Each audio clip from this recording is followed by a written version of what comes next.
Saya Pendeta Sanji Oan, Sarjana Teologi. Saya menamatkan diri di Fakultas Teologi tahun 2005. Lalu menjalani masa magang dan menyelesaikan masa vikaris di Klasis Alor Timur Laut tahun 2013 sampai dengan tahun 2015. 23 Agustus 2015 saya ditabiskan sebagai pendeta di Gemit Paulus Kupang. Lalu saya kembali lagi di Klasis Alor Timur Laut mengikuti masa orientasi di sini dari bulan Desember 2015 sampai dengan Maret 2016. Dan di situ saya berproses dengan jemaat ini di Jemaat Gemit Salempasi. Waktu itu masih dalam wilayah pelayanan Jemaat Kamot. Saat itu belum dimekarkan. Saya sendiri sudah menikah, suami satu, beliau bernama Pak Oscar Laya, dia bekerja di Kementerian Pusat PUPR untuk Jalan Negara dan bertugas di Kupang, penguasaan lapangan di Alor. Belum memiliki anak, tapi cukup punya anak-anak asuh, anak-anak yang saya besarkan. Soal keluarga saya di Kupang, karena saya asal dari berdarah suku Rote. Keluarga saya ada di Kupang, ada di Bomata, ada juga di Naimata, dan juga beberapa tempat lainnya. Sedangkan keluarga dari suami ada di Obufu. Beliau dari suku Sumba, suku Sabu, campuran. Periode kedua di tahun 2020 hingga akan mengakhiri sampai di 2023. Waktu saya ada di tengah-tengah jemaat ini, jumlah kakak jemaat itu hanya 80 kakak, berkisar hampir 300 jiwa. Namun jemaat ini jumlah kakaknya besar, yang paling besar itu adalah jumlah kakak yang adalah janda balu, Buddha. Ketika masih ada dalam wilayah pelayanan jemaat Gemit Kamot, jemaat ini didirikan atau lahir sejak tanggal 31 Oktober tahun 1948. Tapi proses pemandiriannya di tanggal 31 Maret 2016. Watak karakteristik jemaat ini ya banyak berbeda, ya banyak perbedaan, cukup berbeda-beda juga. Kalau soal tingkat pendidikan jemaat ini, rata-rata jemaat menamatkan diri di SD. Bahkan ada yang putus sekolah atau tidak menamatkan diri di pendidikan. Untuk tamatan SR pun juga ada. Kalau untuk tamatan SMA, SMP itu cukup banyak. Kalau untuk tamatan S1 itu jumlahnya sedikit, masih sedikit. Baru sekitaran 10-15 orang saja. Sedangkan untuk PNS juga jumlah mereka baru 9 orang. Itu pun yang PNS tetap baru 2 atau 3. Sedangkan yang honorer itu sisanya. Karena itu rata-rata jemaat ini pekerjaan mereka adalah petani. Itulah seluruh kehidupan jemaat ini. Watak dan karakter mereka yang beragam. Namun itu bagian dari proses untuk memproses kami sebagai pendeta yang melayani di jemaat ini. Kalau untuk pelayanan, ada pelayanan rutin, ada juga pelayanan kategori fungsional, dan juga ada pelayanan khusus lainnya. Seperti ada pelayanan syukuran, pelayanan sakramen, pelayanan ibadah-ibadah musim panen atau musim menanam, menua, dan sebagainya. Ada budaya-budaya juga yang turut ambil andil dalam perjalanan pelayanan di jemaat ini. Karena jemaat ini memiliki 2 suku besar, yaitu suku Molimpui dan Watelebui. Jadi kami di sini tidak hanya ada kesukuan saja, tapi juga ada dewan adat yang sudah dibentuk dan ada bersama-sama dengan jemaat atau bersama dengan kami juga majelis jemaat untuk ada dalam aktivitas pelayanan bersama di sini. Sehingga kami tidak hanya membangun pelayanan secara di mimbar, tapi juga kami sisipkan nuansa kebudayaan di setempat dalam nuansa liturgi ibadah sesuai dengan peraturan dan juga tata ibadah Gemit Gereja Masih Injil di Timur. Kami selalu mempersiapkan diri dengan sebaik mungkin.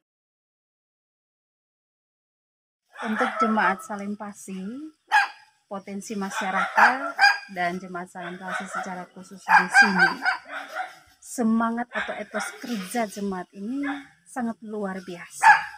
Karena rata-rata jemaat ini adalah jemaat yang notabene-nya bekerja sebagai petani. Mereka tidak hanya petani di lahan kering, tetapi juga di lahan basah. Memang secara umum harus dikerjakan oleh suami istri, tetapi yang paling dominan untuk melakukan pekerjaan itu selama ada dalam pengamatan dan analisa saya selama ada di jemaat ini, powernya ada pada perempuan, terlebih mama-mama jemaat ini. Jadi mereka punya pekerjaan itu tidak hanya mengurus suami, anak-anak, mengatur, menata diri kehidupan rumah tangga, tetapi juga di luar rumah, di luar keluarga. Mereka juga bekerja keras untuk bisa mengolah hasil bumi, potensi-potensi alam yang ada di sini. Potensi sumber daya manusia yang paling dominan, paling besar mengerjakan seluruh potensi alam yang ada di sini, perannya ada pada perempuan. Sedangkan untuk laki-laki, mereka ada dan mendampingi para istri mereka untuk ada bersama-sama di kebun, di ladang, di sawah. Tapi budaya patriarkat kita ini juga masih kental, masih kuat. Sehingga kedudukan laki-laki lebih ditonjolkan. Sedangkan suara perempuan itu masih kurang untuk dilihat. Namun ketika di lingkup kerja, justru perempuan lebih berperan penting untuk menata dan mengupayakan menafkadiri kehidupan rumah tangga mereka. Bicara soal jemaat Salempasi, potensi alam dan hasil bumi yang ada di jemaat ini sangat banyak. Dan jumlahnya juga sangat besar. Karena rata-rata penduduk di jemaat ini memiliki lahan pertanian yang sangat luas. Lahan basah itu di area persawahan, lahan kering itu di area perkebunan dan ladang. Potensi alam yang ada di sini berbagai-bagai jenis tanaman ada, yaitu padi, jagung, kacang-kacangan, sayur-sayuran, buah-buahan. Dan saat ini jemaat juga sedang berproses untuk penanaman satu jenis komoditi yang paling menjanjikan, yaitu vanili dengan cengkeh. Lalu sekarang kami sedang membangun kerja keras semangat jemaat untuk coba menanam cabai seperti yang Bapak Ibu bisa lihat di depan saya ini, di samping kiri kanan saya ini. Itu bagian dari semangat kami sebagai pemimpin jemaat di sini untuk bisa memacu semangat etos kerja daripada jemaat-jemaat ini. Tidak hanya itu, tapi kami juga berproses dengan sejumlah kategori fungsional untuk bagaimana mengolah potensi alam yang ada di jemaat ini untuk bisa menjadi produksi yang baik dan menjanjikan serta memberi hasil yang luar biasa. Contohnya kami sudah berproses dengan buah kelapa dan juga buah kemiri. Kami berproses untuk bisa memproduksi minyak kemiri dan minyak kelapa murni yaitu VCO, dan juga turunan dari minyak kelapa murni VCO dengan pembuatan sabun, pelembab bibir, dan juga masker wajah. Saat ini sedang dikelola secara langsung oleh dua kategori besar, yaitu kategori pemuda dan juga kategori perempuan kami. Dan kami berterima kasih sejak dalam percakapan dengan Stube Hemat Yogyakarta, kami masih bisa dapat sejumlah informasi untuk mengupayakan itu. Upaya untuk potensi-potensi alam ini bisa dijual dengan hasil yang bagus, namun kadangkala ada tantangan besar yang dihadapi oleh jemaat atau masyarakat di sini. Contoh kecilnya ketika penanaman padi, masih ada beberapa hama-hama yang bisa menggagalkan hasil panen jemaat. Seperti ada ulang sangit, ada keong, ada juga hama tikus dan hama burung. Kalau hama belalang itu tidak terlalu terasa, tapi yang paling terasa 4 poin tadi itu. Dan kami masih mencari apa obat hama seperti apa yang paling tidak bisa mengurangi hama-hama ini. Untuk harga jual komoditi-komoditi kami di pasar, dia beragam, berubah sesuai dengan kondisi cuaca alam dan juga kondisi permintaan daripada pembeli. Kami berharap para pembeli bisa menaruh harga yang bagus sehingga bisa menolong jemaat-jemaat awam kami yang notabene-nya adalah petani. Mereka bisa mendapatkan sejumlah uang yang cukup guna membiayai kebutuhan hidup mereka ke depan. Karena itu kami berharap semangat dan etos kerja jemaat ini tetap dibangun sehingga bisa mengolah tanah lahan yang mereka punya yang cukup besar ini, sehingga menghasilkan sejumlah komoditi dan juga berkat-berkat di luar sana untuk kebutuhan hidup mereka. Kami berharap tidak saja orang tua atau kaum ibu yang lebih pandai bekerja, tetapi khususnya kaula muda, mereka juga punya semangat untuk bisa mengolah tanah yang sudah diberikan Tuhan kepada mereka. Untuk jambu mente saat ini di sini paling banyak untuk kami bisa petik hasilnya. Tapi untuk mengolahnya kami masih dalam proses dan kami berharap bisa Stu Behema juga menolong kami ke depan sehingga kami bisa dapatkan bagaimana cara mengolah jambu mente yang kami punya ini. Untuk tantangan pelayanan yang ada di sini, secara geografis, jemaat ini dikelilingi dengan pegunungan dan juga lembah. Kami ada di ketinggian di atas puncak gunung, tetapi kami dikelilingi sejumlah gunung-gunung dan juga lembah yang sangat hijau. Luas wilayah pelayanan jemaat ini juga cukup besar.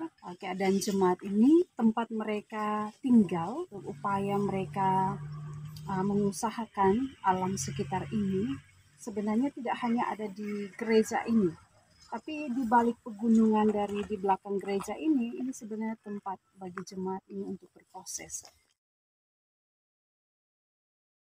Kami juga mengadakan pelayanan di tengah-tengah area tempat jemaat mengupayakan sejumlah usaha hidup mereka, seperti di kebun, di ladang, di sawah. Kalau untuk pelayanan ke kebun, ke ladang, kami biasa mendaki bukit, mendaki gunung, berlapis-lapis gunung yang ada di balik gereja ini, gedung jemaat Salem Pasi. Karena itu tantangannya cukup banyak, tapi untuk selama saya ada di sini, di tempat pelayanan ini, semuanya masih bisa dijangkau.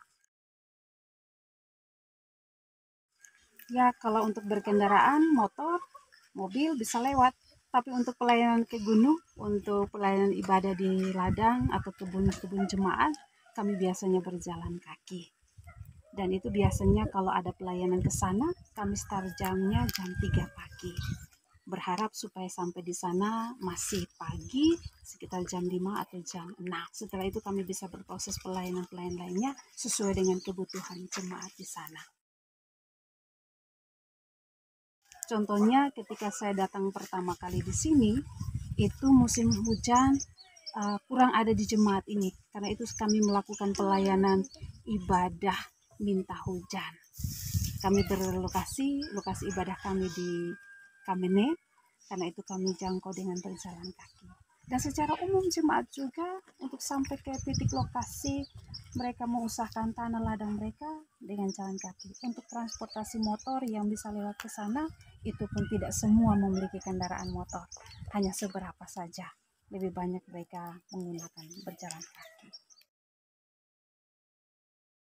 Jemaat yang bagi saya masih cukup kurang, karena ini jemaat ini baru saja dimekarkan.